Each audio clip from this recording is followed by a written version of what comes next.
Let me be clear. The lifting of the Title 42 public health order does not mean our border is open. In fact, it is the contrary.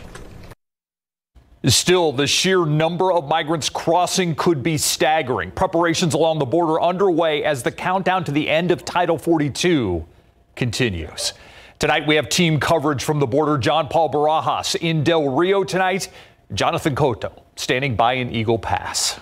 And now we're going to start with John Paul Barajas. So, John Paul, as the rule nears its end, people are already lining up in northern Mexico to come into the U.S.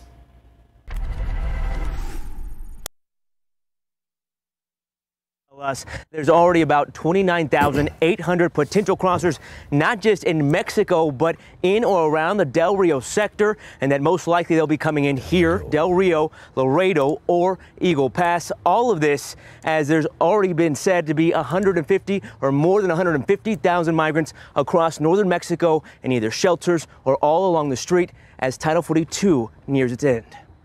Everybody is basically in uniform and on alert. So if something happens and the border is overcome, we're going to activate, and we're going to have everybody in the department react to it. It's all hands on deck. Del Rio Police Chief Frank Ramirez tells us they're optimistic but preparing for the unknown of just how many migrants will cross the border once Title 42 is lifted. Currently, the leading nonprofit in Del Rio, Border Humanitarian Coalition, says they see around 300 migrants. Our capacity right now is in the 700 range per day. Director of Operations Tiffany Burrow asked not to be on camera, but this is where migrants who come to Del Rio are dropped off, assisted, and provided food and drink. At 2 p.m., it was empty. That's because it's not an overnight shelter. The goal here, get migrants to the next leg of their trip, sometimes San Antonio, as fast as possible. They have one objective while they're here, and that's to finalize their transportation to their destination. It's important for them to realize that there's no overnight shelter in this city or this county. City officials tell us they have city-owned buildings capable of turning into overnight shelters if Del Rio sees too many migrants all at once. The city and the nonprofit have also improved facilities ahead of the end of Title 42, such as electrical, plumbing, fencing, and a pavilion for shelter either rain or shine. She and Chief Ramirez are hoping for the best, but there is still concerns. Processing from apprehension all the way to release, they're looking at about 51 hours.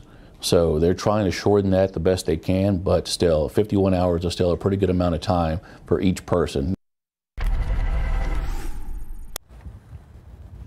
Now, only time will tell how many migrants actually cross through the Del Rio sector once Title 42 is lifted, but local officials we spoke to said they feel they're the best prepared that they can be for the situation at hand. As for the nonprofit, they say if anyone wants to help or can help, they can donate through their website. We'll have a link to their website on our website, KSAT.com. In Del Rio, John Paul Barajas, KSAT 12 News.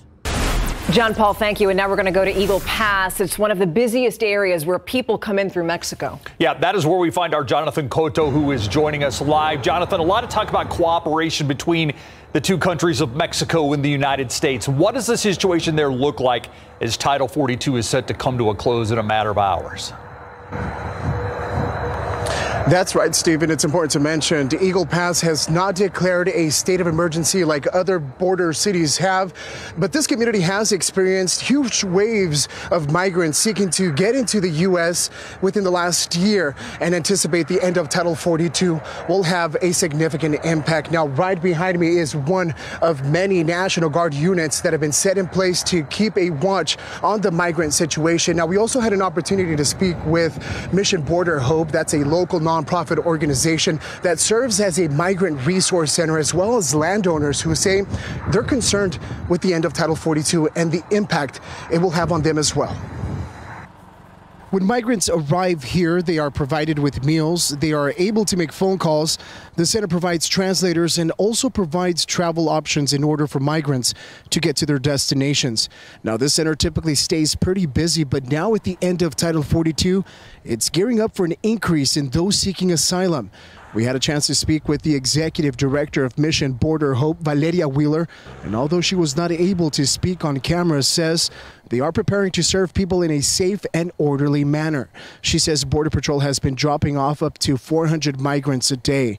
more than any other border community at the moment, and says they are anticipating getting up to 1,000 migrants once the pandemic era rule ends. Now, we know thousands of migrants are at different points throughout the long stretch of border between the U.S. and Mexico, and it's been a waiting game. Title 42 has restricted immigration during the pandemic, and now it's come down to its last hours, and landowners have their concerns as well. Luis Valderrama lives along the Rio Grande border in Eagle Pass, and the only thing that separates his property from Mexico is a river and a fence. One of the problems he has had to deal with over time is the amount of trash that is left behind by migrants. Now, as Title 42 comes to an end, his concerns are much bigger. I am concerned. What mostly concerns me is that they're going to come up and turn themselves into my house. And I'm going to have hundreds of people, as I've had before, up to 300 Cubans at one time. And that's what concerns me, that they show up. If they want to run through the ranch and get to the highway and turn themselves up there, yeah, I can't control that. But having them show up, 300 strong at your house is very uncomfortable.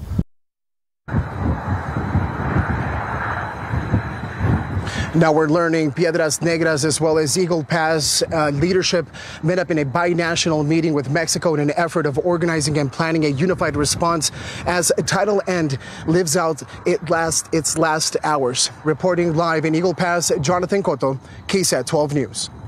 Jonathan, thank you for that live report. And if you still have questions about the end of Title 42 and what it means going forward, we have a complete explainer for you. It's online. Just look for this article that you're looking at on KSAT.com. Keep up to date with all of San Antonio's top news, weather, and so much more by clicking the like and subscribe buttons below. And once again, thanks for watching KSAT.